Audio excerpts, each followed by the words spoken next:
What's going on, Pack a Day members? We are less than 24 hours away. In fact, 24 hours from now, we'll probably be live talking about day one of Packers training camp. Thank you so much for being here. Thank you so much for being members. It is a very exciting time to be an NFL and, of course, a Green Bay Packers fan. And hopefully a great time to be a Pack a Day podcast member as well. As I mentioned, appreciate you guys a ton. We've got a lot to get into today. I'm sure you guys have a ton of great questions with training camp starting tomorrow. We will jump into it right away. Have probably a little bit less than an hour, probably about 50 to 55 minutes to get through all of your questions. I do have a meeting at 3 p.m. coming up, but we'll try to get to as much as humanly possible over the course of the next 55 minutes or so. So without further ado, let's get jumping in right away. Go Pack, perfect name, by the way, says, at what point does the Elgton situation become a real issue? 1 week, 2? I talked about this a little bit yesterday on our All-Pro and Hall of Fame members Q&A. I think about a month from now, maybe a little bit before that, right around like August 15th, August 20th is when I think it becomes a much more serious issue. I think if you give Elgton the last couple weeks of August, that first week of September, and get him ready for the game, if he has about 3 weeks to ramp up, just kind of get back in football shape, get ready to be back at center. I'm sure he's already kind of getting in tune with some of the checks and audibles and some of that sort of stuff. He's going to know the playbook. It's not like he's new to the team or anything like that. So to me, I think we've got about a month to figure this out. And then it starts getting a lot more troublesome. I would like it to be done today. Like, that would be amazing. I don't think this is just something where, you can have him come in the week one or like a few days before, right at the end of camp, and be like, all right, I'm here.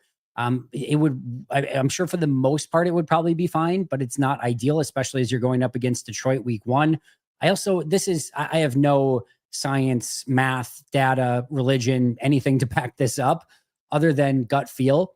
I feel like all the time when there are these holdouts or hold-ins and players don't play, then they come back and they maybe try to aggressively ramp up to get ready for the season. And then inherently you see some of these soft tissue injuries immediately flare up. So I hate that aspect of it as well. But again, I think the next 3 to 4 weeks are probably okay, not troublesome in any major way. But after that, it starts becoming a bit more worrisome and becomes, like you said, a real issue at that point. So I'm going to say August 15th, August 20th, somewhere in that range, you can survive. Anything after that, I get a lot more worried.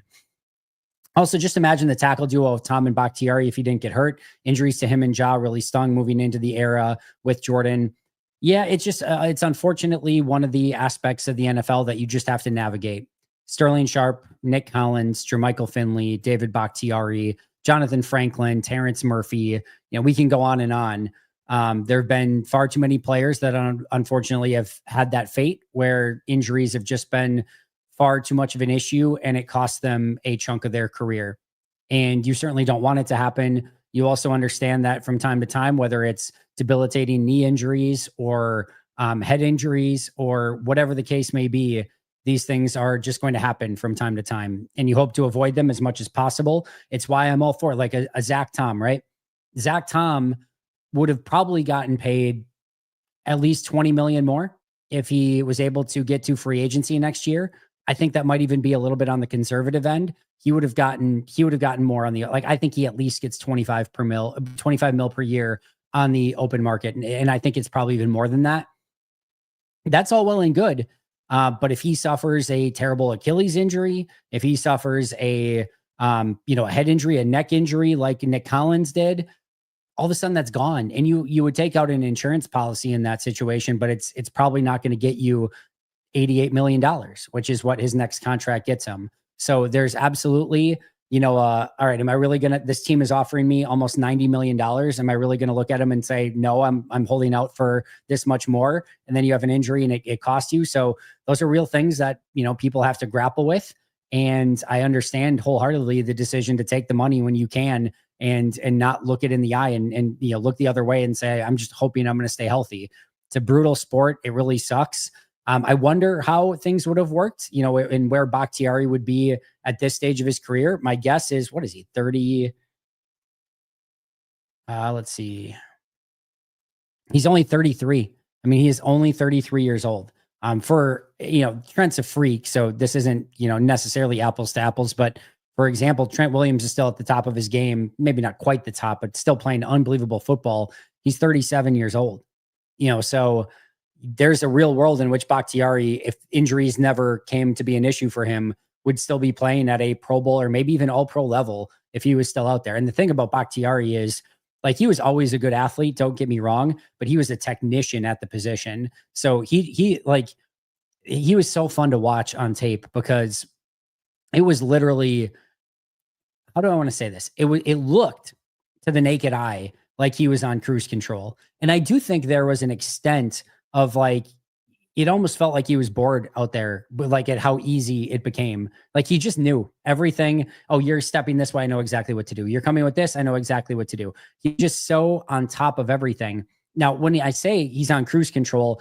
there can be like a negative connotation to that of like, oh, he doesn't have to try. No, he was able to be on cruise control because of his tape study, his work ethic, his habits, his mastering his craft. That's why it looked that way. It wasn't it wasn't because he was out there just going through the motions. No, he was so good at what he did that it felt like it was almost boring for him out there. So he probably would have been able to still be playing at a high level. So, yeah, those things absolutely suck. I wish Bakhtiari was out there still playing and playing at a high level, but unfortunately, as much as this game gives us, sometimes it takes away as well. And Bakhtiari, and seeing him in his, really still the prime of his career, was definitely something that we lost out on. Go Pack also says, I really hope Oliver doesn't miss a lot of time. I'm really excited to see him in preseason. Was all of OTAs and minicamp, or did he practice during one of those days? No, he was out all of OTAs and minicamp. He was there for rookie minicamp, so that did take place. But OTAs and minicamps, he was not out there for. And then now we'll be out at least some part seemingly of training camp. It should be worth noting again that anyone that is, on the PUP list right now or on the Now Football Injury List, they haven't passed their physical yet. They could get to Wednesday, meaning tomorrow, and they could pass their physical tomorrow. And if they pass their physical tomorrow, they could be out there practicing. If they pass it Thursday, they could be out there. So it doesn't necessarily mean that this has to be missing any time yet. Like, they could still pass it tomorrow and go out there and practice. It could be significantly longer than that. We just don't know with some of these injuries at this point. But as I always say, I really want these rookies to get off to a strong start getting confidence, and not miss any aspect of it, because it's such a hard transition already. So I'm with you. I hope Oliver and John Williams and Micah Robinson and Amar Johnson and all those guys can get out there sooner rather than later, so that they don't miss what are some extremely valuable reps as rookies. John says, I love the Tom contract, but I'm worried about this is beginning a hold-in in a couple of years after the cap goes up. You just take that one day at a time, John. And I think for both sides, this is something, again, we're just going to have to navigate as fans, that these things are going to inherently happen, throughout the NFL. It's not just a Green Bay thing, although these contracts could potentially make it a little bit more likely.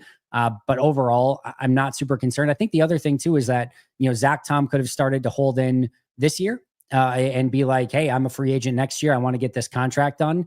He didn't. He continued to practice and never made a stink about anything. And he got, paid handsomely.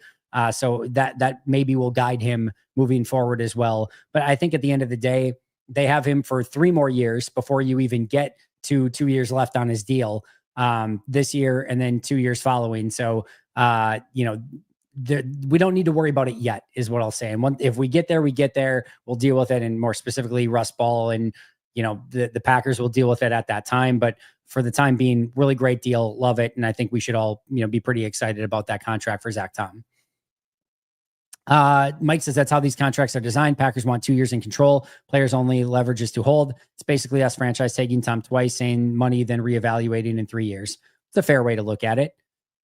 Spent the last 2 weeks catching up on your media tour. Really love that you chatted with the Hulu Cheese Boys. In the future, would love to see a collab between you and Sounds Gouda. I'm not aware of them. I have not, I don't think, spoken to them at any point. Maybe they've reached out, but usually when people reach out, I try to make something work if possible. But yeah, if you have them reach out, we can definitely try to get something working together.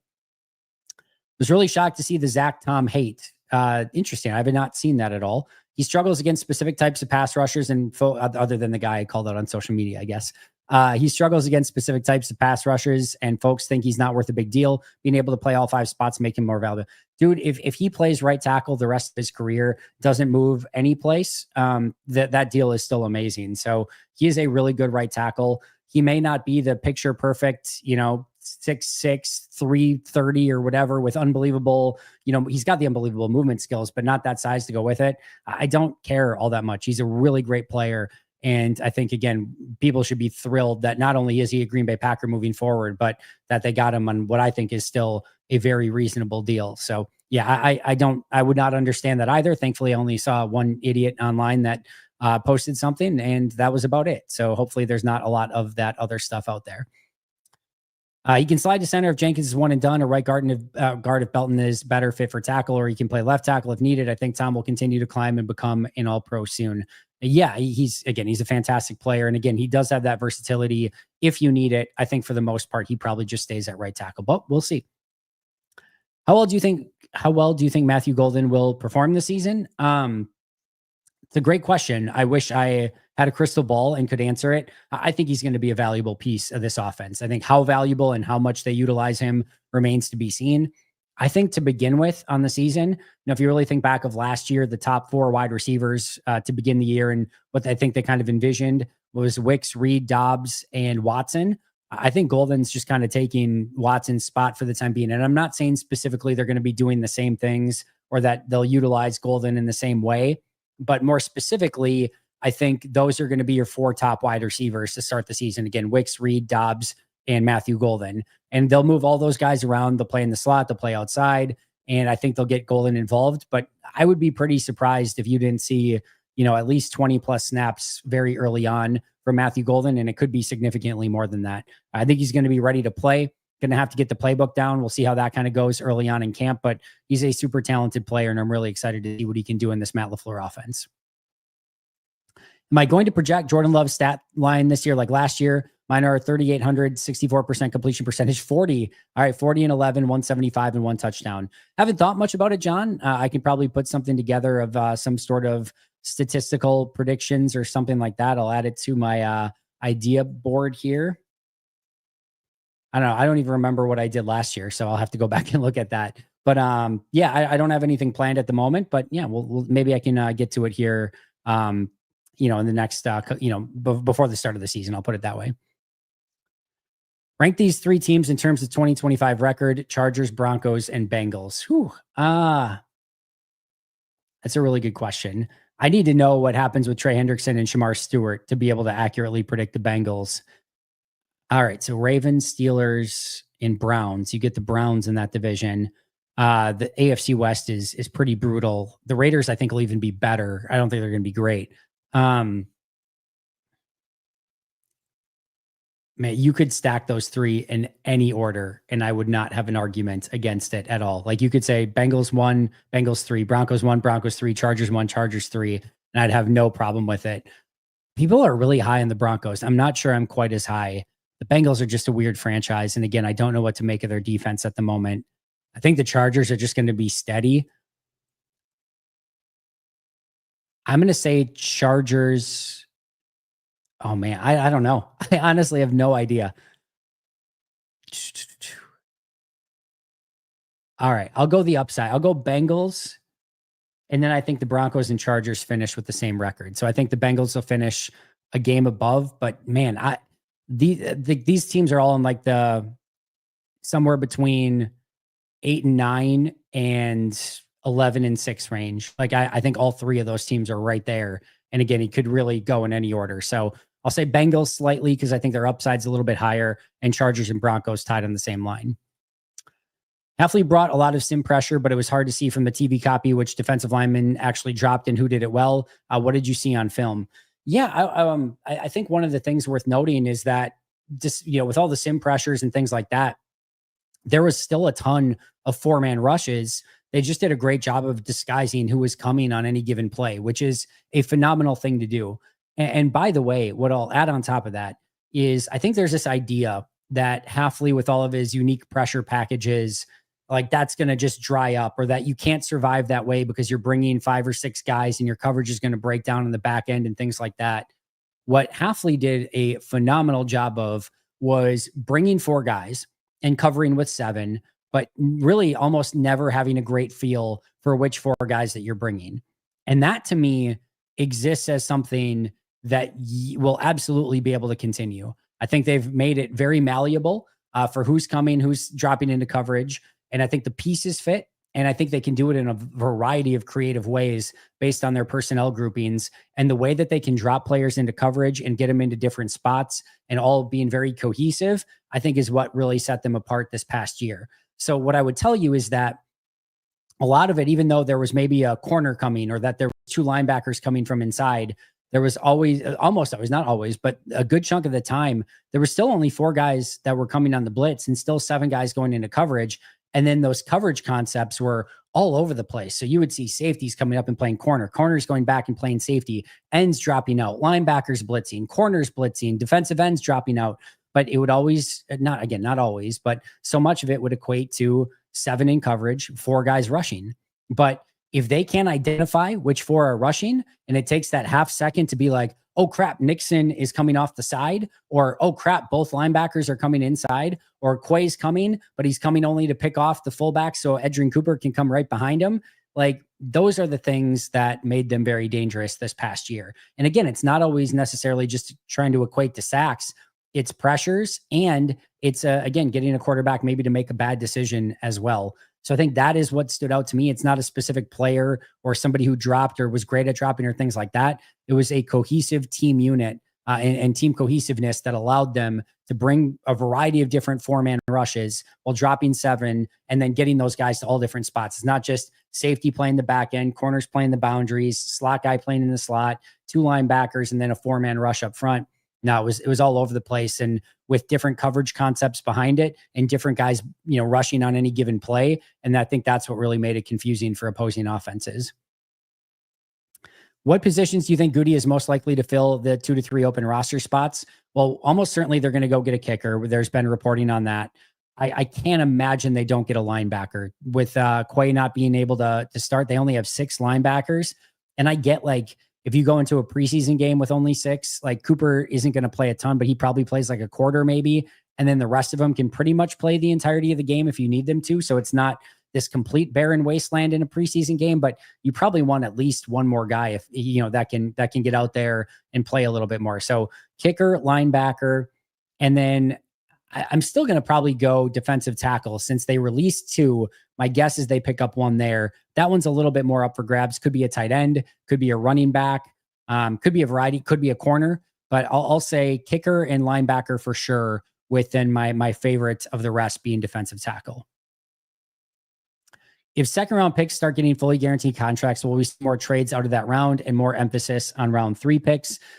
I don't think so. Round 1 picks are guaranteed, and it's not like teams are desperately trying to get out of round 1, right? The contracts in round 2, despite the fact that they're guaranteed, are still liquid gold in the NFL.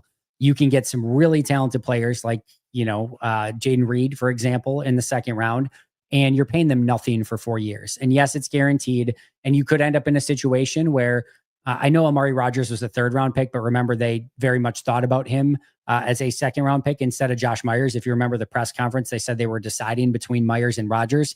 They had taken Rodgers in the 2nd and had to release him in his 2nd year like they did. They're eating that whole cap for the whole 4 years if it's guaranteed, right? So there is definitely a little bit of downside there, but I still think those contracts are so freaking valuable that teams are not going to be dying to get out of that round. And then eventually, if you get to the point where all 2nd round picks are guaranteed, guess what? Pick 1 of the 3rd round is going to start fighting for that his contract is guaranteed. And then the following year, a handful of more guys in the 3rd round. Then before you know it, the 3rd round is guaranteed. And that'll just kind of keep progressing moving forward as well. But no, I don't think so. If you are picking like with the 20th pick in the 2nd round, and you're, maybe torn on a few players, maybe it gives you a little bit more of like, oh, let's trade back to the beginning of the 3rd and hope we can get our, one of our guys there. And then it's not a fully guaranteed, and it maybe changes the calculus a little bit at that point. But for the most part, I don't think it's going to change anything drastically. Why do you think the Packers were able to get Zak Tom under contract for less than you were expecting? Again, kind of what we talked about at the onset, right?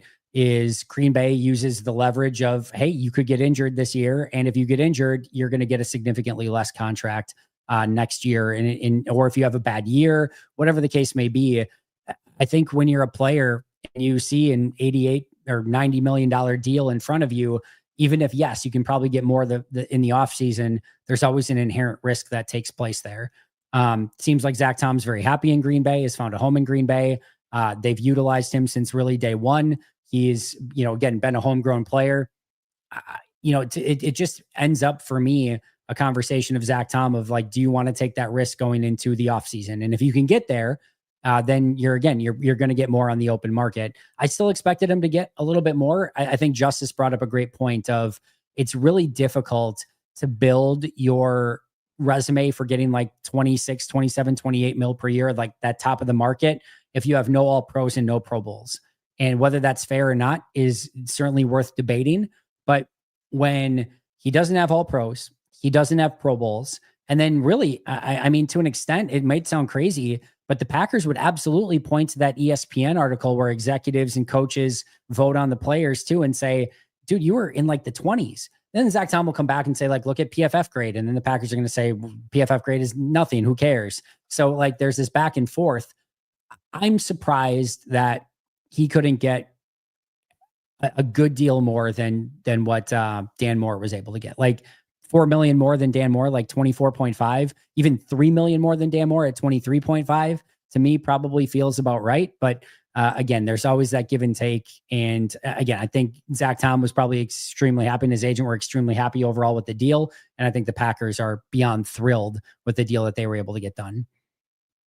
Hey, Rob, how's it going, man? What's the first fun training camp memory you have from years past that comes to mind? Yeah, it's fun in the fact, and I guess funny in the fact that I think you're probably looking for a play on the field or a one-handed catch or this moment or anything like that. My earliest memories of training camp are of my grandpa bringing me to training camp and just having that unbelievable experience and going and getting autographs from the players and not really caring, right, of like who the player was, but there's these larger than life humans that you idolize and look up to as football players, and then going and watching them practice along the fence. You're lined up against the fence on these hot summer days. And it's not a play on the field. It's not a player of like, I remember seeing, Reggie White and just thinking it was the coolest thing that Reggie White was out there practicing and things like that. But it's definitely the experience. For those who don't know, it wasn't like the players would take bikes down, but it wasn't the dream drive or like a gated off. So many of the players would just walk down and it would be kind of like chaos where everyone would like just gather around the players and try to get autographs and things like that. But those experiences just are what I remember and what were incredible. So it's not a play on the field. It's not even necessarily a player. It's just, again, whether it would be my grandpa or somebody else bringing me down to training camp, seeing the players, getting autographs. I remember going with friends. There's that gas station next door. Back in the day, that gas station would sell football cards, and we would go and buy football cards and rip packs, hoping we would get a Packer, and then we could go and try to get the Packers autograph. So just things like that are memories that will stay with me forever. So not again, a specific player or anything like that, but just the overall atmosphere and being there is what I remember the most. Good question. I appreciate that one. Box Boy, thank you so much for being a member for 8 months. Appreciate that a ton. Do coaches watch film of training? Absolutely. Absolutely. It's a huge piece of what they do. So there are, you get all 22 during practices as well. The players watch it. The coaches watch it. They go and evaluate it. They work on it. So you're going out and practicing, but all of the drills, all of the teamwork, all that stuff is getting, especially again, the competitive periods, those are all 22 viewed, and you're putting that on tape. Not even just the practices that are open to the public, the practices that are internal as well during the season. So yeah, they evaluate those practice tapes quite a bit, and they're very important for their evaluations as players. And then as the, coaches and GMs look to make their decisions on who's making the team or not, that film work goes a long way as well. Are you going to ask Goody if he's going to hire McCarthy back? I am not. Also, that would be more often that would be a LaFleur thing where he would add to his coaching staff as a consultant. So not a Goody decision unless he's adding Mike to the front office in some capacity. That also would probably be weird for Goody to want to do. Again, I think it would have to be a LaFleur thing. And just to be very clear, this will not happen, nor do I expect it to happen. And it would sort of just feel weird, right? Like, I think we could all probably agree upon that. So it's a cool idea. And it again, I think what my impetus for like stating it at the time was like, you do have this very bright NFL mind that's literally just, within a 10-mile probably radius of Lambeau Field, that's just chilling at his house doing nothing, probably watching film and evaluating stuff, and to just like not bring him in and say like, hey, just work on the office down the row, and here's a few assignments that we think you could do, like put some stuff together, watch some tape, give us some evaluations. It just feels weird that you have a true, legitimate, really good NFL coach that's in Green Bay, Wisconsin, and can't help the team in some way. So no, it's not going to happen, but, and no, I will not be asking that, but it's just an interesting kind of concept. Do you know if there is a replacement for Cliff Crystal as a team historian? I've noticed some of the more recent Packers Hall of Fame players don't have their typical write-ups. I do not know. I know Cliff is still working with the Packers in some capacity. Obviously just did that great write-up on Mark Murphy more recently. I don't know what his specific role is at this time or anything like that. And no, that'd probably be a better question for Wes or Spoff or one of those guys. But I do not know what the plan is for that. She said, Joey, good stat line for Golden in year one. I mean, efficiency is what I'm looking for. And then, good catch rates. But to me, if you could be at like 40 for like 604, like anything like that would be kind of the Mendoza line for me. Like if he's at or above that, good efficiency, good rate. Like I don't need him to be wide receiver day one. If he's showing some of that explosive ability, getting some big plays down the field, and just kind of being consistent. Like there's a lot of mouths to feed in that offense, from Wicks to Doubs to Reed. Watson will come back. We'll see what Savion Williams, or if McCole Hardman makes the team, but Bo Melton and Malik Heath, like one of those guys probably makes it. And then, you've got Kraft and Musgrave and Jacobs and Lloyd, and just a lot of people, not a lot of footballs to go around. So I think it's going to be tough to have this like crazy number, but I think as long as he's showing efficiency and showing signs of growth throughout the season, 40, 604 would be a great start to his career. She said, Joey, good to see you. If Jenkins is not with us to start the season, do you imagine it's Jacob Monk at center with everyone else staying where they are? Or would you do the Ryan at center with either Morgan or Belton at right guard? I think this comes to a situation where if they think this Jenkins thing is going to be more short term and ultimately get resolved by the start of the regular season, or like at worst, like week 2 or something like that. If that ends up being the case, I think you probably see Jacob Monk. I don't think they upset the apple cart with everything else if they just believe that Jenkins is going to come back. If they get then an inkling of like, all right, this is going to go on a while, or they ultimately decide to trade Elgton Jenkins or something like that, then to me, it's probably moving Sean Ryan to center and then having Jordan Morgan take right guard would be my guess. So you're going to go Walker, Banks, Ryan, and then you go Morgan and Zak Tom.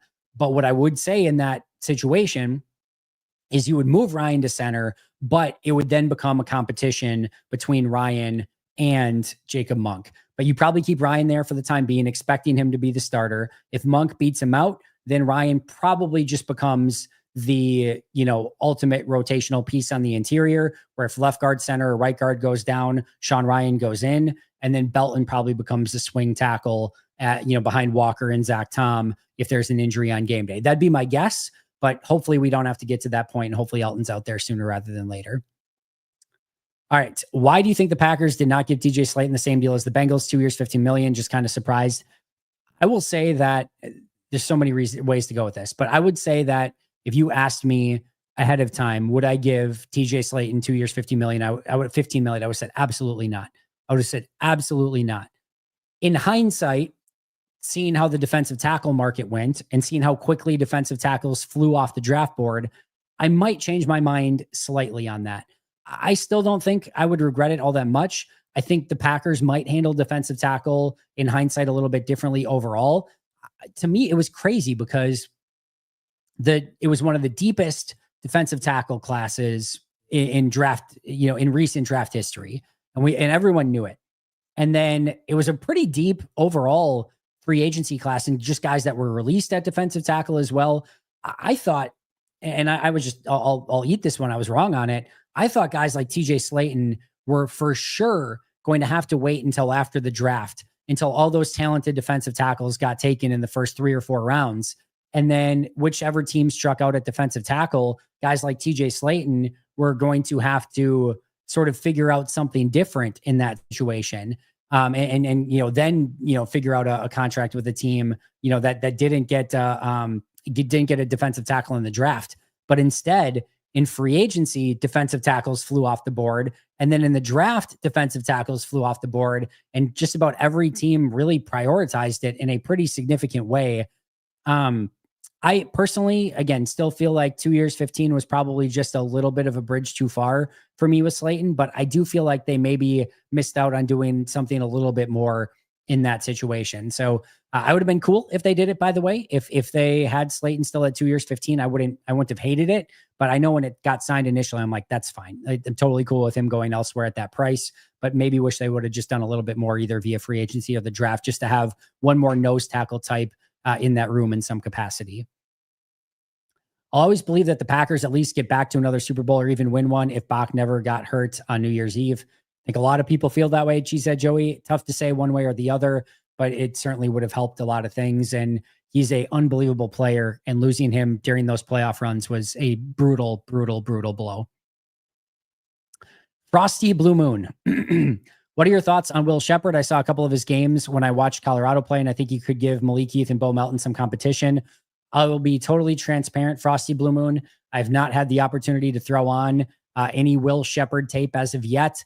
I am not getting my hopes up super high. Not only do I think this team already has, 5, 6, 7, 8 rosterable, 53-man rosterable wide receivers, but they've got Christian Watson coming back at some point as well during the course of the season. That is 9. Add on top of that I really like Julian Hicks. And I really like, or I shouldn't say I really like him, but, who's the other one? Why can't I think of it? Cornelius Johnson. That's where I was going. Cornelius Johnson had a really great minicamp and OTAs as well. You're just really behind the 8 ball. So he would be, behind Reed, Golden, Doubs, Savion Williams, Dontavian Wicks, Malik Heath, Bo Melton, McCole Hardman. And then to me right now, between, behind Julian Hicks and Cornelius Johnson as well, you're talking about him battling with Sam Brown Jr. for the 11th wide receiver on the roster. And that's not even including Christian Watson coming back at some point. So it's a really tough spot for him to come into. But as Justice mentioned yesterday, teams like stacking wide receiver because you need a lot of them in camp. He'll get the opportunity to go and play on, in preseason and in family night and things like that, put some tape out there, and maybe he can catch on with the practice squad either in Green Bay or elsewhere. I think they want more pass rush production from the defensive tackles. Slayton was great in run defense, but pass defense is much more valuable in the NFL. I just think they're looking for players that they don't have to platoon, right? Guys that can do a little bit of everything in that spot and that they don't have to bring in, whereas just like TJ Slayton was just a run defender basically for them, to your point, she said, Joey, and then they were going to bring in pass rushers on passing downs. Personally, I'm fine with platoons overall. I don't hate them, but I think what Joey's saying here is like a Brinson, right? Brinson's not 330, but he shows the ability to hold up against the run, probably can do what they want him to do, be a little bit more explosive with the first step, but also have some pass rush ability as well. I think that just is a little bit more enticing to Green Bay and a lot of other teams, to be fair. All right, Donald, now that the Zak Tom deal is done, what other Packers 2022 draftees will get a second deal? In particular, how many offensive linemen do you believe Green Bay is willing and or able to pay past a rookie deal? Yeah, I don't think they can do both, right? I don't think they can do Sean Ryan and Rasheed Walker. If they really wanted to, they probably could, but that's a tough pill to swallow, probably going into next offseason. I will just say this.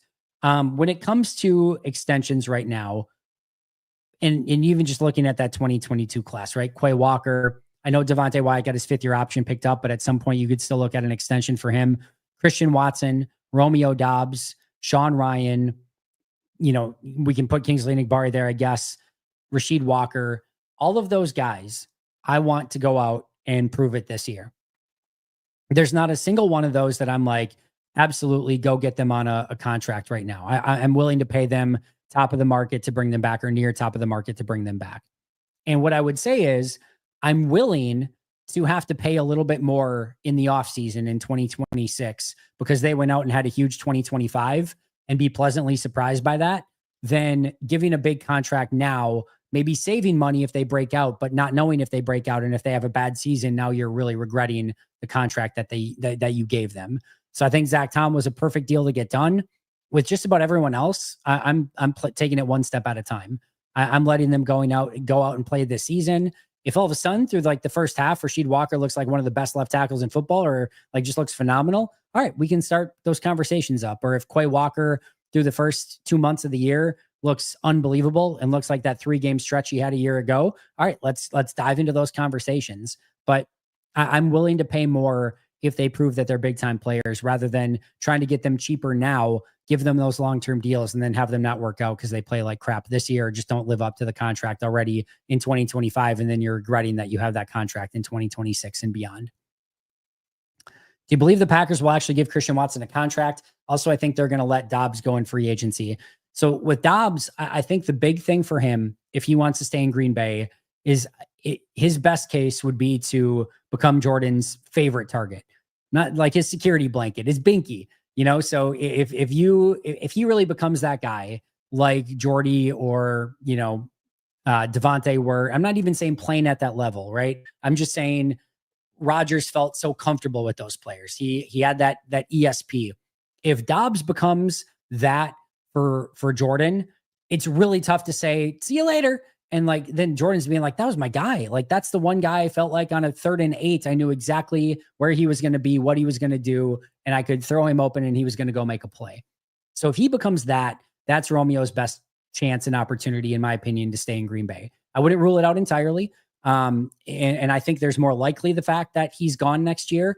But if he develops that rapport, which I feel like he has it more than other receivers on this team, then that's the way that Doubs stays. As far as Watson, it's interesting in the fact that if he comes back and he's unbelievable, he looks amazing, I think there's actually a chance that he just prices his way out of Green Bay, and that some other team is just willing to pay him $1 bazillion to be that field stretching, super talented wide receiver. Maybe Green Bay says, screw it, we'll take the chance. But if he's that great, and Green Bay maybe has some concerns still with the injury issues, or that it's is it real? Is it legit? He could just end up getting paid really significantly elsewhere. If he comes back and he's just bad, doesn't look the same, again, I think Green Bay might go in another direction and say, we've had the injuries, it hasn't really worked out. We think it's better for you to get a fresh coat of paint and a new look somewhere else. We think it's better for us to go with our younger guys. Thank you, but we wish you the best of luck in your future endeavors. If he's good, just looks good, not great, not outstanding, but he looks like Christian Watson. And maybe Christian realizes that there's not going to be a massive market for him, and that maybe it's best just to come back to Green Bay on a 1-year deal, prove it next year that he can play at a high level, and then get that huge payday after that. That might be your best option to get kind of Christian Watson back in that sweet spot where he doesn't look incredible, he doesn't look terrible, just looks like a good, solid Christian Watson. I think that's his best version to come back. But we'll have to kind of wait and see how that goes. But his health and his performance once he comes back will go a long way in dictating if Green Bay has a contract offer for him or not. Add one more idiot trashing the Tom contract. Well, we don't talk about that. If Ike Packers doesn't think Zak Tom's a great right tackle, that is all the proof that I need that Zak Tom is a great right tackle. I will just put it that way. How much are we betting the first play on the season is going to be a big shot play down the field to Golden like they tried to do with Watson in 2022? I will say probably not, but not impossible.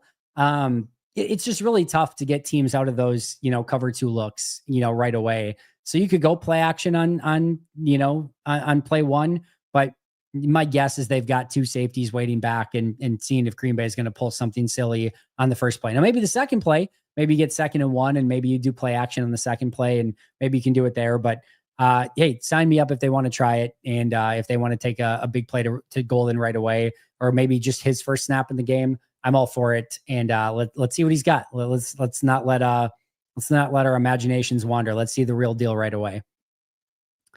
Do we have cap space to make an in-season move after the Tom contract? Absolutely. No question about it. They'll still have a ton of space. I know we moved Jair's cap hit to this year with both Parsons and Hendrickson having contract disputes. It'd be nice to have some. They will have some. Tom, I will believe that Hendrickson or Micah Parsons will be Green Bay Packers when I see it. I would not get your hopes up for either of those. But if they want to make pretty much anything happen this season, and if they get a deal they can't refuse for a Trey Hendrickson or a Micah Parsons, and they want to bring those guys in, they will absolutely have the ability to do so. All right. Mike McGee.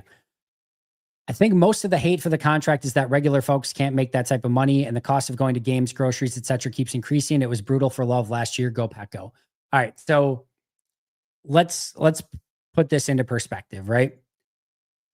We all geek out and cannot get enough of NFL football. Okay, the demand is stupid, meaning it's insane. It is at an entirely different level of demand than anything else in entertainment.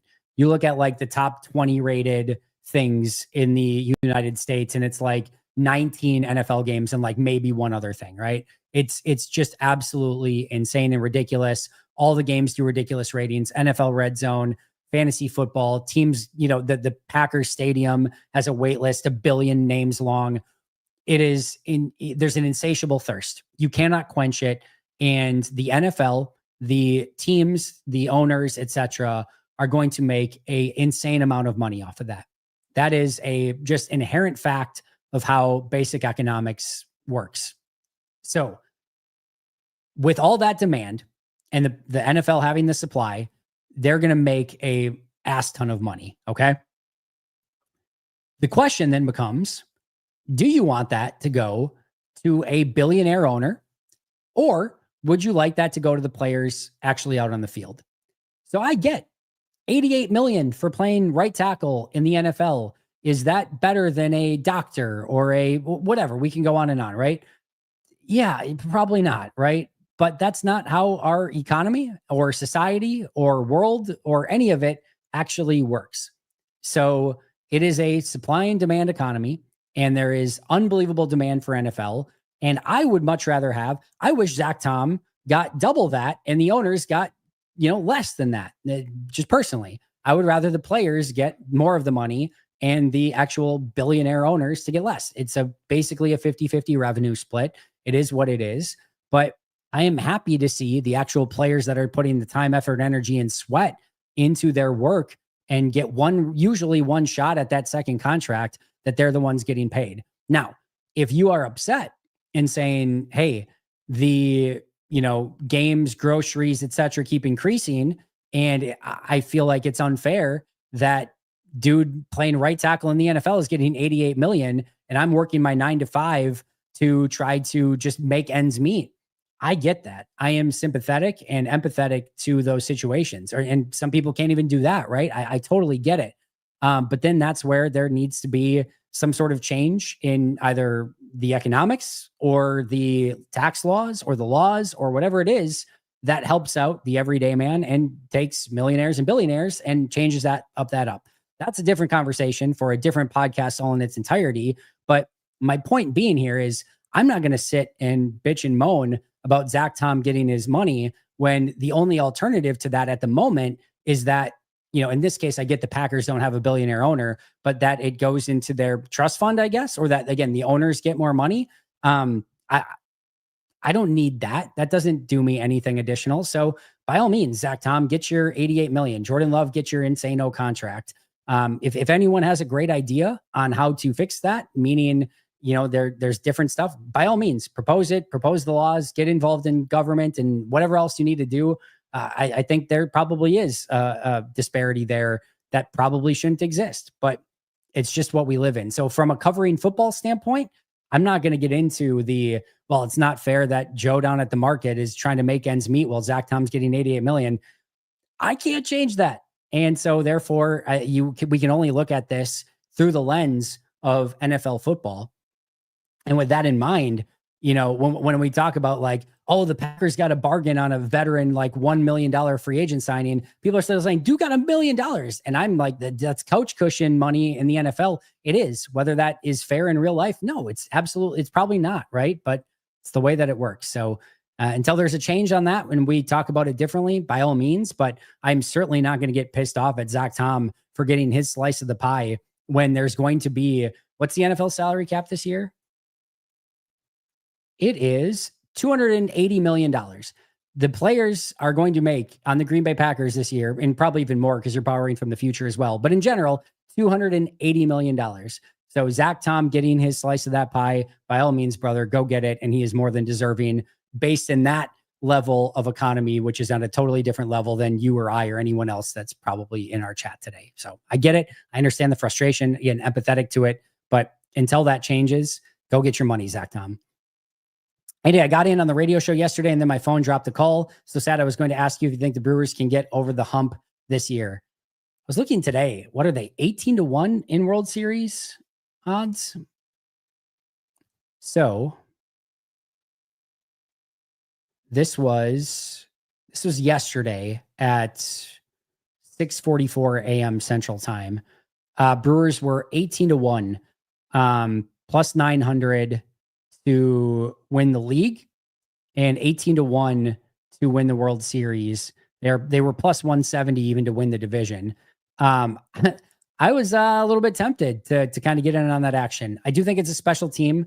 I'm smart enough to know how Wisconsin sports treat us in the playoffs. So I'm trying not to get my hopes up too much, but they're a very fun team, a very special team. And hopefully this could be the year that they can make a really special run in the postseason. They certainly have all the talent in the world. What are your thoughts on JJ McCarthy and Caleb Williams this year? Do you think they could surprise us? Hopefully not. Very high in both quarterbacks. I do think Caleb Williams had some real flaws this past year. And I think JJ McCarthy is going to have to go through some of those, what are going to amount to rookie mistakes, even though he's in year 2. So I think there are going to be hiccups for both of them. I think they're both incredibly talented. Williams a little bit more so, but I think McCarthy really plays the game the right way. I think both of them have a really great chance of finding their franchise quarterbacks. I'm not losing sleep over either of them in 2025. I do have concerns what either of them could evolve into in maybe 2026 or 2027, and that we could start seeing signs of that as early as this year. Actually, a little bit more bullish at the moment on McCarthy. But, Caleb Williams, as I've said, was to me the best college quarterback that I ever evaluated. If Ben Johnson can start getting that out of them, that is going to really be a problem moving forward. And it could be this unbelievable quarterback division with McCarthy and Williams and Love and Jared Goff. Could be fun, but could be very challenging as well. But one step at a time, like I said, right now, not losing sleep over it, but certainly what I would say is monitoring the situation. All right, do have to get out of here in about 8 to 10 minutes. So going to try to go through these lightning round the rest of the way. Have you heard anything about the rumored Packers new throwbacks coming tomorrow? I have not heard a single peep. I don't really care either. As I've said, go do whatever you want for throwbacks or alternative jerseys for a couple games a year. Have your fun, sell your jerseys in the pro shops. I'm all for it. Don't really care what they look like. Just keep the standard jerseys for the vast majority of the season. I love the current home. I love the current away. Don't change those one iota. Keep those going, and then do whatever you want with the throwbacks and the alternatives, and we're cool at that point. If you had to pick a team to go worst to first, who would you choose? 49ers would be my pick. Other options: Bears, Patriots, Browns, Raiders, Giants, Titans, and Saints. Yeah, based on those, I think it would have to be the 49ers. I think the Bears might be my second choice of those. The Patriots are interesting. I don't see them beating out the Bills.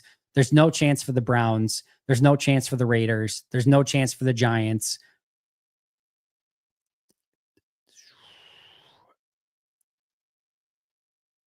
I guess maybe the Titans could, if all of a sudden Cam Ward is incredible right away. I guess that's within a puncher's chance. So I would put them in the conversation, and there's no way the Saints do. I guess the Saints have a chance only because the South is terrible. So I would say I'm going to go 49ers, although I don't think they do it. But Bears, Titans, Saints would be my other choices. I might go Saints just because if the Buccaneers fall off, that is just an unbelievably brutal NFC South. And I don't know, maybe Shuck or Rattler just come on and maybe they can do it. Although losing Tyrann Mathieu today to retirement isn't going to help them either. But I really don't like any of the odds. 49ers is definitely the best bet there. Rest in peace, Ozzy Osbourne. It was great to see him perform one last time 2 weeks ago. Wow, that's crazy. You saw him 2 weeks ago. Yeah, definitely a legend in the music scene. That's for sure. Who was deciding between Myers and Rodgers in the second? Turns out he was wrong about both guys. Yes, he very much was. I guess technically got the right one in the second round over the other one, though. Myers definitely has had a better career than Amari Rodgers, at least. Not much of a consolation. Do you think Tom's deal makes it more likely that Walker sticks around if he balls out? I mean, he couldn't expect to make more than Zach. Yeah, I guess that's an interesting point. I just don't think they get anything done ahead of time. I think Walker goes into the offseason as a free agent, and then they certainly aren't going to franchise tag him. And then I just think he gets paid more elsewhere. So I still think he ends up playing elsewhere in 2025, but If they lock him up on a reasonable deal, I certainly wouldn't hate it. I like Rasheed Walker, but they've got options. I'd be pretty stunned if he gets anything, and still expect him to be elsewhere in 2026. Which front office do you believe does a better job of player evaluation, development, transactions, Brewers or Packers? I'm not educated enough on the Brewers' overall front office and management to make a comment on that. I think the Brewers' player development is unbelievable right now, and how they can take a player like Quinn Priester and just be like, yep, we're going to get that guy. And he was fine wherever, but we're just going to make him into a dominant starting pitcher. And it's just like, yep, they figure like it just works immediately. Like when the Brewers acquire a pitcher, we're now to the point where it's just like, yeah, he's going to have like a 2 ERA. Like, and if he doesn't, it's like weird. That seems odd. So their player development is what is through the roof right now. And I'm just stunned by it. I do think what they're doing internationally with Madej and of course Churio and some of the other ones is really impressive. So I would probably lean Brewers, but I'm going to also plead the fifth and just say I can't speak to their overall drafting and process on that. I'm just not smart enough. But it seems like they're very much in good hands at the moment. Draft good players, pay those players. That's the way. Well said. She said, Joey.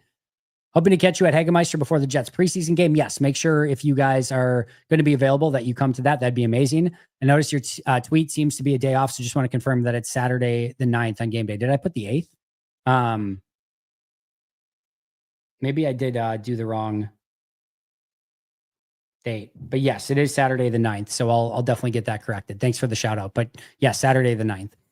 According to the Packers socials via pictures, Jenkins is at training camp. Yes, he is. We know he's at training camp because he took his physical. He's on the non-football injury list. So he is there. He's not going to hold out and take all of those fines. So he will absolutely be there, but he will be on the non-football injury list and will be a hold in up until somebody figures something out, right? Be at training camp Friday morning. Any chance for an Andy Herman meetup? If you're looking to meet me, so right after practice is done, I head out right away, basically, so I can get here and do a live show right away. So as soon as practice is done, takes me about 25 minutes to get home, and then just probably jot a couple notes down for about 5 minutes to make sure I've got to know what I'm talking about, and then I will be live on camera. So if you want to catch me quick, the exit is on the north side of the Hudson Center where all the bikes are. We're a little bit down further. There's another exit out there.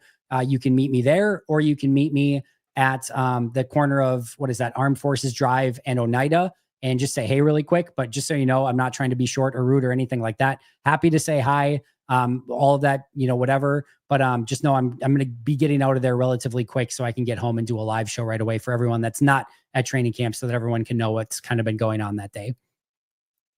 Haven't been here in a while. Not a Packers question. What do you think the ceiling and floor is for the Steelers? Ceiling would be a, wild card team. Floor would be the Jets. And Rodgers finds a way to, I won't put it that way, but they just, it doesn't work. I'll put it that way. So yeah, floor would be a disaster. Ceiling would be a wild card team that maybe if they get hot at the right time, they could make some action happen. But I think for the most part, probably first, maybe second round exit is ceiling, and floor is disaster. And I don't think that there's any chance Nixon plays even one special team snap. He's their top corner, and he spoke up last season too. Thoughts? I will bet, Dan, that he not only plays on kick returns at some point this season, I bet you actually see him on teams at some point this season as well. Xavier McKinney played special team snaps last year and has been on the first team reps for kick coverage as well. Edgerrin Cooper was on punt and kick coverage this past year, and I believe he will be again this year. It does not matter that he is the number one corner. If they feel like there's value for him on teams, he will play teams, and I bet he plays more than a handful of plays on teams this year would be my guess, and certainly does some kick returning as well. No, that Slayton isn't some huge star, but do we really think 7.5 APY is crazy for him? Not crazy, probably earned, but also not shook up that they didn't give it to him. I'll put it that way. I think Green Bay wants to emphasize the stop the run on the way to the quarterback mindset. Maybe. I just think they want to be more explosive, dynamic, and we know that this wants to be a penetrating defense. It's tough to be a penetrating defense. It's tough to be penetrating at 330. I'll put it that way. So I think that ability to cause chaos in the backfield, both in run defense and pass defense, is very important to them. Just a little bit tougher to do at 330. Desiree, good to see you. Harold, good. Hi. Either way, good to see you. Karl Marx. All right, well played, Karl Marx. But I 100% agree with Andy here. It's the way things is, and I'd rather Tom get his rather than the billionaire owners. Love your podcast. Greetings from Austria. Good to see you, Austria. From Austria, sorry. Good to see you, Harold, from Austria. What's the game you're looking forward to most this year? There's quite a few, actually. But just bringing up the schedule really quick. So really excited for Packers Bengals week 6. I think that's a really fun one. Packers Broncos in week 15. Packers Ravens in week 17. I think those are some of the really, really fun ones. Of course, Rodgers versus the Packers is fun as well. Those are a couple off the top of my head that I'm pretty geeked up about. Totally understand. I'm only in Wisconsin for a week to visit family, then back to Colorado. Cool. Yeah. If you have the opportunity to stop out, say hi, definitely do so. Happy to again, say hello. But just again, no, I'm not trying to be short with you if I'm getting out of there relatively quick. Where do you watch film? Right here in my office. You can do, obviously, there's ways to get film with the Game Pass, but I have my own way of getting it. I'll just put it that way. But yeah, do it on Game Pass is the best way to do it for those of you who do not have what I'll just say is maybe other connections to anything. All right, friends, I appreciate you guys a ton. I do need to get out of here. I do have a meeting coming up at 3:00. I appreciate all your questions. I appreciate your support. Tomorrow it is here, Packers training camp. I cannot wait. Thank you so much for following along. It's been a fun off season, but now we actually get to talk real football starting tomorrow. I will be live tomorrow after practice. Hope to see you guys there. If you're following this and are not a member, it means you are checking us out after the fact. Now is a great time to become a member. There's going to be extra members content out there. Ross is going to be putting out more stuff. There's going to be members Q&As every single week. So make sure to do that. I will see you guys all very, very soon. Enjoy all the training camp updates tomorrow. But until next time, and as always, go Pack Go.